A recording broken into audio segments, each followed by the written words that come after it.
Morning, guys. We just got first light coming up. I don't even see the sun up yet. It's not just enough light to maybe it's hidden by the friggin' smoke, but who knows.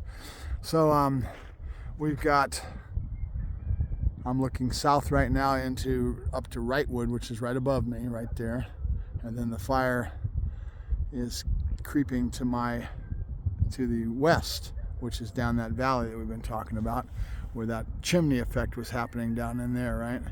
And so that is one of the main roads that goes up into there, can go right to there, and then you can go over and loop back in through the hills and those back roads back in there and get back over to Wrightwood, which comes out on the other side at the 2 freeway and the 138 where it meets on the other side, right? And the 15 is out there, right? 15 runs this way. So what's going on right now is they're fighting it really heavy. Mother Nature's been real good to us. It's kept a little bit cooler weather. The temperatures have dropped. At night, it's dropping down into the 60s. It's perfect. And you see the fire laid down, right? See all that smoke clouds is all laid down, and it'll start to come alive here as the sun starts to go and the weather starts to go towards daytime. It's going to change all your perspective, humidity, and all that changes as the day comes up. So that fire will come alive again, but again, the weather has been really good to us as far as the wind and the humidity and everything. It's been a godsend because it's been giving these firefighters a chance to fight this thing. So the wind right now is coming from if I turn my back to it, my back is to it right now, so you're looking at that it's going east a little bit, northeast, a little bit north, but not too much, more eastward than it is anywhere else. But the wind will be probably the same basic pattern as yesterday. It's not going to flip and change the opposite direction. So they've got a good chance of getting a handle on this thing over the next couple days, 2-3 days. And I don't know it all depends on what happens up here, because that's my deciding line. Now, the fire also is creeping down over here and coming this direction, but the wind hasn't let it do that. Fuel's there. If it gets into these spots down below on the lower ground down here, like I said, that Fort Tejon that runs parallel all the way up parallel along those hills, that's basically your line to the brush. In other words, the desert, the Joshua trees and all that, the brush and all this flatland out here is nothing but brush. And if it gets down in there, it's toast. And if the wind, and if Mother Nature switched and flipped and the wind changed the direction and everything, it would be a totally different story. This thing would, spark up again, you'd have a major problem. But God willing, and the river don't rise, and the firefighters know their business, that's for sure. They're definitely professionals fighting fires in these hills. All right. They know their jobs, and they know their topography and their areas up in there, I'm sure. It's their job. But the community of Wrightwood and Pinion Hills and these communities that are out here really give a lot of thanks to the firefighters.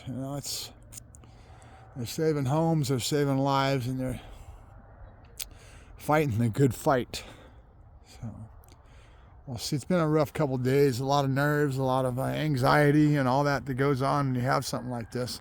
I mean, me bugging out of here is not easy. And then most people up here, all these people who live up here, they're animal people. They've got animals, horses, dogs, goats, chickens. I mean, they're into everything, and they've got huge yards full of chicken, all kinds of animals. And they've got to get all these animals out of these locations. People live in these areas because that's the lifestyle they want. But it gets tough when you have a major situation like this.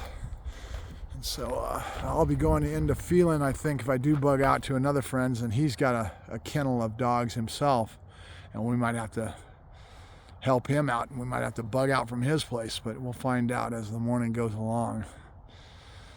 So I'm just kind of waiting to see what happens. I think it's going to stay behind. I think they've got enough. There's no more fuel down that valley. That last night the fire basically went back up that other ridge and away from our direction to the north. I'm the north of the fire. That being the case, it's consumed all that fuel. So if they can keep it bottled up where it doesn't get in a position to be wanting to go after more fuel, they'll be fine. That chimney effect into that valley is what they've got to be. Right after I posted that yesterday, talking about what I call a chimney effect, where fire's going to want to climb to that oxygen and go down these valleys and stuff, right away a Chinook came in and boom, boom, dropped a couple things of water right on the head of it, and it just capped it right there and went on about his way. But that was a big help. I could see it. I mean, boom, the Chinook came up out of nowhere, out of the valley, out of there, and I was going, whoa. You know, so they've definitely got a lot of different vehicles they're using, flight vehicles, planes, and things that they use now in these firefighting. Even bringing in things like these small, specially designed Chinooks and stuff for fighting fire that they've retrofitted for firefighting. Amazing stuff. Let me see if I can get a better view of it here. Yeah, it looking good. And if it just keeps up on this same path of weather and humidity and everything that we've got going on, we'll be a lot better off. All right, guys. Mark Farashi, ProTech Dog Training from the Bridge Fire. And we've got the morning of the 12th, I do believe. Yesterday was the 11th, sure enough. Okay. Losing track of days and what day it is, and you're so used to consistency in your life, and then something like this happens and it's not consistent anymore. It's just called deal with it. I'll talk to you later.